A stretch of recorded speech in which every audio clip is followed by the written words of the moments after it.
MANQOBA got it wrong. Ukosh MANQOBA got it so wrong in this game. And I know we are speaking about rotation and all of those things, but I feel like you have to rotate in a certain way. So when you see Ribeiro, Sales, and Korisang as the front three for Mamelodi Sundowns, you have to ask some questions. You ask questions like, who's going to score? Who are you trusting to get the ball and put it into the net? Because you've got Ribeiro, who loves drifting wide these days. He loves playing the 10 position. You've got Sales, who we know is not a striker. We know that. He does not like being in the box. He's more of an assister. He likes to play a false nine type of role and set up his teammates, right? You look at Korisang, who's also not a traditional forward player. And that was the starting lineup for Mamelodi Sundowns, a much changed Mamelodi Sundowns. Now, MANQOBA may have got it wrong with the way that he set up the tactics, but also with maybe underestimating what this game was meant to mean. This was meant to be a rebound game. You've lost to Imakesi, you have to make a statement. And to come up with this type of rotation, not that rotation is bad, but to come up with this type of rotation where you're seeing Bosa Vedra, who's an extremely hard worker, but doesn't necessarily add anything going forward, where you saw Abomudau a little bit off of their game when we look at what we normally expect from them. Abokekan. I think the most glaring thing from Mamelodi Sundowns today, or let me say the two most glaring things. Number one, they give you the keys. You go up the middle. There's a low block in place. You've been playing around this low block. And you've been going wide and going around, but not crossing or not being dangerous. But the moment in the second half they came out and started playing the ball in between themselves in those tight spaces in front of the defense, they started unlocking and they looked really, really good in the attacking sense. But then for some reason they failed to continue to do that, which is a very frustrating thing when it comes to South African football. But I think the thing that disappointed me most about Mamelodi Sundowns was you're seeing again another performance that has no teeth. They don't want to come out and play. They don't want to go out and win. There's no urgency. You know, they didn't play like a team that has just lost a final a couple of days ago. It's another lackadaisical performance where they just come out and, you know, this reminded me so much of Ipulukwane City. And yes, we can speak about Ukosh MANQOBA and we can speak about the team and how they, the things that they're going through and maybe internal politics and all of those type of things. But you cannot have another performance that looked like this.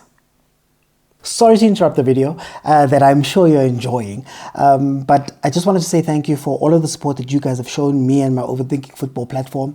I'm a one-man band that's doing all of this, and I really do enjoy the comments about how, you know, Supersport needs to come fetch me and SABC and all of that stuff. And I think it speaks to the quality of the content, but also the amount of effort that I put in. So I just wanted to say thank you. But the truth is that Abo Supersport and all of those guys, yes, we're competing with them, but it's a completely different place. The sponsors are looking for former players, and to be honest with you, running some of these things is getting so difficult and things have changed at home. So financially, it's a whole different world. So I wanted to try something new and come to the overthinkers, the people who watch the content, and say it would be incredible if you guys could contribute monthly towards the platform, towards keeping my lights on, but also making sure that all of the crazy things that I want to do, that I want to take Supersport on with, I can actually do. And just for 20 Rand every month, I think that would be an incredible contribution if you can make it. It may sound like a little, but if we can get a lot of people behind it, then we'll be able to carry on doing what I do. I'll be able to carry on giving you the content and also expanding it, because we don't have shows like this, and us content creators need help from our audiences. So I just came here to ask you if you can. Here is the account number that you guys can use in order to contribute. And I think, yeah, I'd be very grateful if you would. But anyway, let's get back to the video. And don't forget to like, share, and subscribe. The last 30 minutes is something that I've been harping on about. I've been speaking about for months now. That Mamelodi Sundowns again struggles with securing the result, or they struggle with making sure that the last 30 minutes doesn't become a risky time. In this game, we saw a back and forth start appearing, where these guys even hit the crossbar. Maniem Union even hit the crossbar. And it's no different to Maromo Gallants playing well in the last 30 minutes, even though they didn't win. It's no different to Kaizer Chiefs in the first game that they played, almost making it 2-2 kari last minute. It's no different to Royal AM playing to the point where they could have maybe gotten something. Even Maromo Gallants had some saves from Ronwen. Could have gotten something out of the game to make it 2-2. Then it starts getting bad because you're seeing Bopolokwane beat you last minute. You are seeing Bo Makesi beat you kari last minute. And this is a pattern that is evolving. But before we go too far in bashing Ukosh MANQOBA and this team, I think I'm going to reiterate a point that I've made a few times. Sundowns' issue last season was not about the number of times they enter the box or the number of times they score.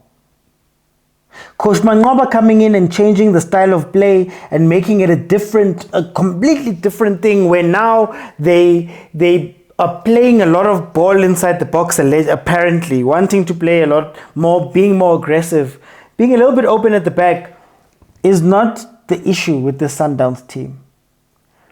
I think Sundowns struggles in games of consequence, games that matter. That decision making from the bench, from the starting lineups to the changes they make, goes out the window, and they struggle in those moments.